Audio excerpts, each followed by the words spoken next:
वह व्यक्ति बुद्धिमान नहीं है जो स्कूल और कॉलेज में टॉप करता है। असल में बुद्धिमान व्यक्ति वह है जिसका लोगों से, बड़ों से, समाज से बर्ताव अच्छा हो और जिंदगी का उसको पूरा अनुभव हो। लेकिन ऐसे व्यक्ति के लक्षण क्या होते हैं, वही हम आज के इस वीडियो में उसके पीछे के रहस्य को जानेंगे कहानियों के माध्यम से। तो बिना देर किए चलिए उन कहानियों की शुरुआत करते हैं। महादेव जी कहते हैं, पहली कहानी, बुद्धिमान वही जिसमें यह रहस्यम गुण हो। बुद्धिमान व्यक्ति के रहस्यमयी लक्षण। बुद्धिमान व्यक्ति वह है जो सही समय पर सही निर्णय लेता है, सही काम करता है और सही समय पर सही बात कहता है। बुद्धि स्कूल या कॉलेज में नहीं मिलती, वहाँ ज्ञान मिलता है, लेकिन ज्ञान को व्यवहारिकता में लाना ही बुद्धिमत्ता कहलाती है। जो व्यक्ति जीवन में कठिन से कठिन परिस्थितियों का भी समाधान ढूंढ लेता है, वही बुद्धिमान कहलाता है। एक समय की बात है, महादेव जी के कुछ शिष्य इस बात पर बहस कर रहे थे कि बुद्धिमान व्यक्ति कौन है, उसके लक्षण क्या हैं और वे कौन सी आदतें हैं जो उसे बुद्धिमान बनाती हैं। काफी देर तक बहस करने के बाद जब वे एक दूसरे के उत्तरों से संतुष्ट नहीं हुए तो उन्होंने अपने महादेव जी के पास जाने का फैसला किया। वे सभी अपने महादेव जी के पास पहुँचे और उन्हें अपना प्रश्न बताया। महादेव जी ने शिष्यों का प्रश्न सुनकर महादेव जी मुस्कुराए और बोले, बुद्धिमान व्यक्ति में यह रहस्यमय गुण पाए जाते हैं, वह कौन हो सकते हैं, चलिए जानते हैं। महादेव जी कहते हैं, पहला गुण, बुद्धिमान लोग अपने मन का रहस्य किसी को नहीं बताते। बुद्धिमान लोग जानते हैं कि जो व्यक्ति आज हमारा मित्र है वह मेरा शत्रु बन सकता है, इसलिए यह अपनी निजी बातें, अपनी कमजोरियां और अपने राज किसी को नहीं बताते। लेकिन ज्यादातर लोग अपने मन की बात करते हैं, अपने घर और उन बातों के बारे में बात करते हैं जिन्हें उन्हें गुप्त रखना चाहिए था। वे उन बातों को अपने दोस्तों, रिश्तेदारों और पड़ोसियों को भी बताते हैं और फिर जब बुरा समय आता है तो उन्हें धोखा मिलता है और फिर यह लोग इसके लिए दूसरों को दोषी ठहराते हैं। बुद्धिमान व्यक्ति का दूसरा गुण यह है कि बुद्धिमान लोग हर किसी से बात करते हैं। वे ऐसा करते हैं ताकि हर किसी को सीखने का अनुभव मिल सके। वह समझते हैं कि किसी भी क्षेत्र में एक सफल व्यक्ति ही समझा सकता है, यह कुछ ही मिनटों में इसे स्वयं सीखने में 19 साल लगेंगे। एक बुद्धिमान व्यक्ति दूसरों की सफलता के साथ साथ उनकी विफलता से भी सीखने की कोशिश करता है और यही वास्तव में सीखने लायक है, क्योंकि अगर कोई यह पता लगा सकता है कि ऐसी कौन सी चीजें हैं जो काम नहीं करती हैं, तो उसके सभी ध्यान और प्रयास उन चीजों पर केंद्रित होगा जो वास्तव में काम करती हैं और वह उसे उसके लक्ष्य तक ले जा सकता है। तीसरा गुण, बुद्धिमान लोग दूसरों को तभी बताते हैं जब कार्य पूरा हो जाता है, जबकि मूर्ख काम शुरू होने से पहले ही उसके बारे में डींगन हाँकते थे। बुद्धिमान लोग समझते हैं कि काम के बारे में बार बार बात करने से आग ठंडी हो जाती है। उस कार्य को पूरा करने के लिए हमारे अंदर इसके साथ ही यह भी समझने की बात है कि ऐसे व्यक्ति को अपने भविष्य के कार्यों के बारे में बताने का क्या मतलब है जो हमारे उस काम का फक्त हिस्सा नहीं है। और अगर गलती से हमने उस व्यक्ति को अपने कार्यों के बारे में बता दिया जो हमारा भला नहीं चाहता है, तो वह पूरी कोशिश करेगा कि हम अपने काम में सफल ना हो। इसीलिए बुद्धिमान व्यक्ति शत्रुओं के षड्यंत्र से बचता है और काम में आने वाली बाधाओं से बचता है। काम खत्म होने से पहले किसी को नहीं बताता और अचानक अपना काम पूरा करके सभी को आश्चर्यचकित कर देता है। इसलिए ऐसे व्यक्ति से सभी डरते हैं और सभी उसका सम्मान करते हैं। चौथा गुण, बुद्धिमान लोग अफवाहों पर विश्वास नहीं करते, ना ही यह किसी की बातों पर आंख मूंद कर विश्वास करते हैं। यह अपनी बुद्धि और ज्ञान के बल पर चीजों को परखता है। यह सच्चाई की गहराई में जाकर और उसे अच्छे से समझने के बाद ही फैसला लेते हैं, चाहे सामने वाला कितनी भी मीठी मीठी बातें कर ले, चाहे कितनी भी कोशिश कर ले। लेकिन एक बुद्धिमान व्यक्ति तब तक उसकी बातों पर विश्वास नहीं करता जब तक उसे सामने वाले की कटनी और करनी में समानता नजर नहीं आती, सीधे शब्दों में कहे तो एक बुद्धिमान व्यक्ति एक तार्किक व्यक्ति भी होता है, यानी वह केवल तथ्यों और सबूतों पर भरोसा करता है। वह केवल जो देखता और जो सुनता है उस पर विश्वास करता है। वह लोगों के शब्दों के बजाय उनके कार्यों पर ध्यान देता है, इसलिए ऐसे व्यक्ति को धोखा मिलने की संभावना कम से कम होती है। पांचवा गुण, बुद्धिमान लोग हर काम अपने समय के अनुसार करते हैं। वे अपने खाली समय का भी उपयोग करते हैं और इसके लिए वे सबसे महत्वपूर्ण काम करते हैं। बुद्धिमान लोग समय को ध्यान से अधिक महत्व देते हैं, क्योंकि वे इस बात को अच्छी तरह से समझते हैं कि इस दुनिया में समय ही एकमात्र ऐसी चीज है जो सीमित है और जिसे किसी भी तरह से बढ़ाया नहीं जा सकता है। इसीलिए वह अपने हर काम की एक सूची रखता है और उसे समय पर पूरा करने का प्रयास करता है। बुद्धिमान लोग जीवन में आलस्य और टाल मटोल को अपना सबसे बड़ा दुश्मन मानते हैं। इसलिए वे कभी भी खुद को इन दो आदतों का शिकार नहीं होने देते। किसी काम को टालना कभी भी इंसान को आगे नहीं बढ़ने देता। यह एक मानसिक बीमारी है जो आजकल ज्यादातर लोगों में पाई जाती है और यही उनकी असफलता का सबसे बड़ा कारण है। छठा गुण यह है कि उन्हें किसी से कोई शिकायत नहीं होती है। वे समझते हैं कि मनुष्य गलतियों से बना है, इसलिए वे लोगों को माफ कर देते हैं।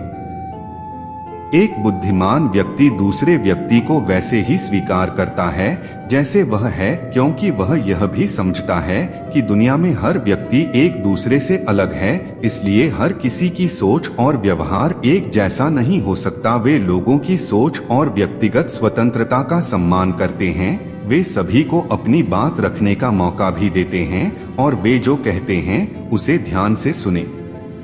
सातवां गुण, बुद्धिमान लोगों का सातवां गुण यह है कि वे असफल होने के बाद हार नहीं मानते, बल्कि उसे अपना हथियार बनाते हैं और उससे सीख लेकर फिर से अपने काम में लग जाते हैं। वे कभी भी अतीत की सफलता पर निर्भर नहीं रहते और न ही हमेशा उनकी प्रशंसा करते हैं, क्योंकि वे अच्छी तरह से जानते हैं कि कल है और भविष्य में उन्हें वही मिलेगा जिसके लिए वे आज काम करते हैं। असफलता बुद्धिमान लोगों को कुछ समय के लिए दुखी कर सकती है, लेकिन वे ऐसा कर सकते हैं। उन्हें विचलित ना करें, क्योंकि बुद्धिमान लोग अच्छी तरह जानते हैं कि असफलता क्या है। सफलता से पहले सीखे गए सबक के अलावा कुछ नहीं जो उन्हें उनकी गलतियों और कमियों के बारे में बताता है, जिससे सीखकर वे अगली बार और अधिक सटीकता से प्रयास कर सकते हैं। अर्थात बुद्धिमान लोग असफलताओं को सीखने का अवसर मानते हैं और इस अवसर का उपयोग करने का प्रयास करते हैं।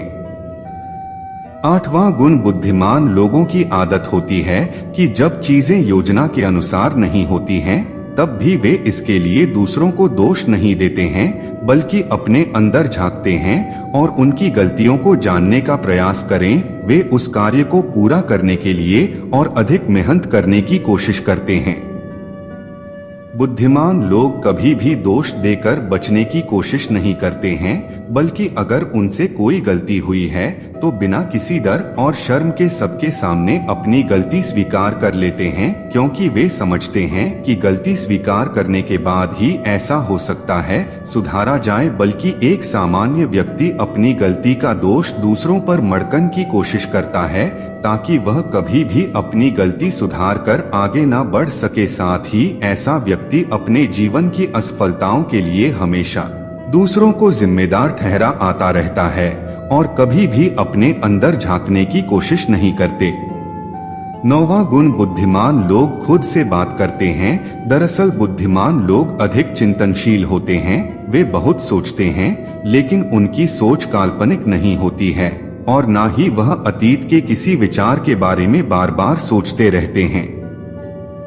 वे एक खोजने की सोच रहे हैं, किसी समस्या के समाधान के बारे में वे तब गहराई से सोचते हैं जब वे चिंतन और मनन कर रहे होते हैं। वे उस दौरान खुद से बातें करते हैं, क्योंकि इस दौरान उनका दिमाग बहुत तेजी से काम कर रहा होता है और वे चीज के बारे में बहुत गहराई से सोचते हैं। 10वां गुण बुद्धिमान लोग भविष्य के बारे में सोचते हैं और वर्तमान में बात करते हैं। वे तब तक अपना आप नहीं खोते जब तक कोई अपनी सीमा नहीं पार कर जाता और सभी के साथ सम्मान से पेश आते हैं। और साथ ही एक बुद्धिमान व्यक्ति कुछ भी करने से बचता है, ऐसा वादा जिसे वे भविष्य में पूरा नहीं कर सकते। बुद्धिमान व्यक्ति बोलने से पहले यह सोचता है कि भविष्य में मेरे कहने का परिणाम क्या होगा, इसलिए वह गुस्से में भी ऐसी बातें नहीं कहते जिससे भविष्य में उन्हें परेशानी हो। दरअसल बुद्धिमान व्यक्ति की सबसे बड़ी निशानी यही होती है कि वह शब्दों का प्रयोग सोच समझकर करता है। 11वां गुण बुद्धिमान लोगों की एक पहचान यह होती है कि वे अपने काम और जीवन में इतने तल्लीन रहते हैं कि उन्हें दूसरे लोगों और अन्य चीजों की परवाह नहीं है। वे बकवास करने और दूसरों के बारे में बुरी बातें करने में अपना समय बर्बाद नहीं करते हैं, बल्कि इस समय का उपयोग कुछ नया सीखने और पढ़ने के लिए करें। वे लगातार चीजों को सीखने और खुद को बेहतर बनाने की कोशिश कर रहे हैं। 12वां गुण बुद्धिमान लोग अपना काम खुद करना पसंद करते हैं। इन्हें अपने काम में दूसरों का हस्तक्षेप पसंद नहीं होता, इसलिए यह अपना ज्यादातर काम एकांत में ही करते हैं और अधिक से अधिक समय अकेले बिताना पसंद करते हैं। बुद्धिमान लोग अपना अधिकांश समय लिखने, पढ़ने और अच्छे विचारों पर विचार मंथन करने में बिताते हैं, इसलिए उनमें सोच समझकर सवाल पूछने की क्षमता होती है।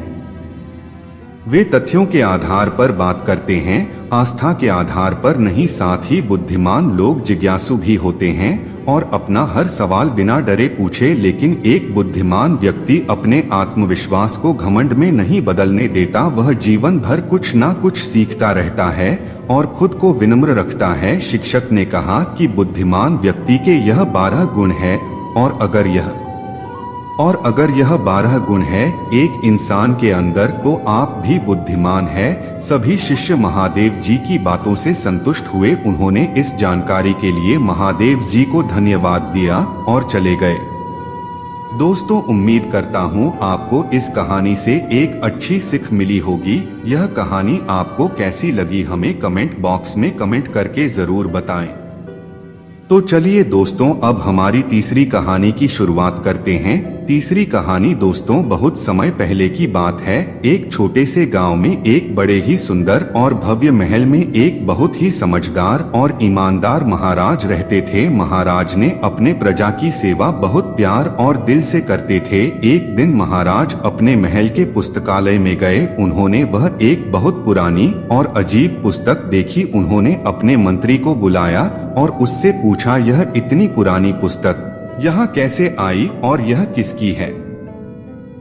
मंत्री ने उत्तर दिया, महाराज, यह तो एक बहुत पुरानी पुस्तक दिखाई देती है, लगता है यह बहुत खास पुस्तक है। महाराज ने तुरंत उसे खोलकर पढ़ने का निर्णय किया। जैसे ही उन्होंने वह पुस्तक खोली, उन्हें बहुत आश्चर्य हुआ, क्योंकि उस पर लिखा था जादुई पुस्तक। वह एक ऐसी पुस्तक थी जिसमें कुछ भी लिखा जाता वह पूरा हो जाता था। महाराज ने इस अद्भुत शक्ति को देखकर इसे अपने राज्य की सेवा में लगाने का फैसला किया। उन्होंने इस पुस्तक को अपने सबसे विशेष कार्यों को करने में शामिल किया और प्रजा की भलाई के लिए इसका इस्तेमाल करने का आदेश दिया।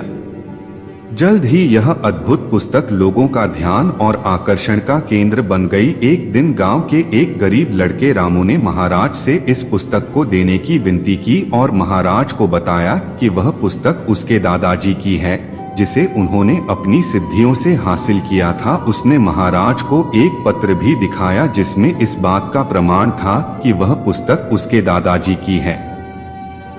महाराज ने रामू को वह जादुई पुस्तक दे दी और कहा, ध्यान से इसका इस्तेमाल करना, जो भी आप लिखेंगे वह सच हो जाएगा। रामू ने पुस्तक का प्रयोग करने का निर्णय किया। उसने अपनी मनोकामनाओं को पूरा करने की कोशिश की और पुस्तक में लिखा, मेरे लिए सबसे सुंदर और भव्य घर बनाने का सपना है। अचानक उसके सामने एक भव्य घर बन गया। रामू को इस आश्चर्यजनक शक्ति पर विश्वास नहीं हो रहा था। वह उसे और भी कामों में इस्तेमाल करने का निर्णय लिया। उसने सोचा, मैं इस जादुई पुस्तक का इस्तेमाल लोगों की भलाई के लिए करूंगा। एक दिन भयानक डाकुओं का हमला हुआ। वे महाराज के महल पर हमला करने आ रहे थे। महाराज के अलावा रामू भी महल में था और भी बहुत से सेवक, बच्चे और बूढ़े थे। राम ने भयानक हमले से बचाव के लिए तत्परता से पुस्तक में लिखा, हम सब की सुरक्षा के लिए तत्परता से समस्या का हल निकालो, और पुस्तक ने तत्परता से हमले का समाधान कर दिया। महाराज ने इस अद्भुत घटना को देखकर रामू को सम्मानित किया और उसे अपने सबसे विशेष सलाहकार बनाया, क्योंकि उसने अपनी समझदारी का प्रदर्शन किया और जादुई पुस्तक का सही इस्तेमाल किया। रामू ने सबको सिखाया कि इस शक्ति का इस्तेमाल सिर्फ भलाई के लिए करना चाहिए और समस्याओं का समाधान करना ही सच्चे इंसान की पहचान है। इस तरह रामू ने जादुई पुस्तक की मदद से लोगों के जीवन में सकारात्मक परिवर्तन लाया। सहायता और साझेदारी का महत्व। रामू ने जादुई पुस्तक की शक्ति को पहचाना और इसे समाज के भले के लिए प्रयोग किया। हमें इससे यह सीख मिलती है कि हमें दूसरों की मदद करनी चाहिए और साथ मिलकर समस्याओं का समाधान करना चाहिए। तो चलिए दोस्तों, हमारी चौथी कहानी की शुरुआत करते हैं। चौथी कहानी वही। अब एक और कहानी की शुरुआत कुछ इस प्रकार होती है। दोस्तों, बहुत समय पहले की बात है। एक व्यक्ति का मानना था कि वह सितारों में भविष्य पढ़ सकता है। वह खुद को ज्योतिषी कहता था और रात में अपना समय आसमान की ओर देखते हुए बिताता था। वह हमेशा भविष्य की चिंता में व्यस्त रहते थे और ग्रामीण अक्सर यह जानने की उम्मीद में उनके पास आते थे कि उनका भविष्य क्या है। एक शाम वह गांव के बाहर खुली सड़क पर टहल रहा था। उसकी निगाहें तारों पर टिकी थी। उसने सोचा कि उसने वहां देखा है कि दुनिया का अंत निकट है। वह भविष्य के विचारों में खोया हुआ था। जैसे ही वह तारों को देख रहा था, वह बिना नीचे देखे चलता रहा। अचानक वह कीचड़ और पानी से भरी खाई में गिर गया। वह गंदे पानी में डूब रहा था और बाहर निकलने के प्रयास में पागलों की तरह गड्ढे के फिसलन वाले किनारों को पकड़ने की कोशिश कर रहा था। वह बाहर रेंगने में असमर्थ था और अपनी जान के डर से मदद के लिए चिल्लाने लगा। मदद के लिए उसके चिल्लाने पर जल्द ही ग्रामीण दौड़ पड़े। जैसे ही उन्होंने उसे कीचड़ से बाहर निकाला, उनमें से एक ने कहा, तुम तारों में भविष्य पढ़ने का दिखावा करते हो और फिर भी यह नहीं देख पाते कि तुम्हारे पैरों में क्या है। इससे आपको यह सिखाया जा सकता है कि जो आपके सामने है उस पर अधिक ध्यान दें और भविष्य को खुद ही संभालने दें। क्या फायदा? दूसरे ने कहा, सितारों को पढ़ने का जब आप यह नहीं देख सकते कि यहाँ पृथ्वी पर क्या है। दोस्तों, इस कहानी से हमें यह सीख मिलती है कि हम सभी चाहते हैं कि हमारा भविष्य उज्जवल और खुशहाल हो, लेकिन समय किसी के लिए नहीं रुकता। प्रत्येक कल आज में बदल जाता है। आपका वर्तमान भी आपके भविष्य का एक हिस्सा है। आगे देखने और सुधारने के लिए हमेशा एक कल होता है, लेकिन आप बीते हुए कल में वापस नहीं जा सकते। इसलिए बेहतर कल के लिए काम करते हुए अपने वर्तमान जीवन में संतुलन बनाए रखें। दोस्तों, मैं उम्मीद करता हूं कि यह कहानी सुनने से आपके जीवन में अच्छे बदलाव आए होंगे। आपको इस वीडियो से क्या सीखने मिला, यह कमेंट करके जरूर बताइए और अपने परिवार, दोस्तों या आपके करीबी इंसान के साथ यह कहानी शेयर करके उन्हें भी इस ज्ञान से परिचित करवाएं। बाकी अगर आपको यह वीडियो दिल से अच्छी लगी हो तभी इस वीडियो को लाइक कर देना, और आपने अब तक इस चैनल को सब्सक्राइब ना किया हो तो चैनल को सब्सक्राइब भी जरूर कर देना। आपका हर दिन शुभ हो और खुशियों से आपका जीवन भरा रहे। धन्यवाद।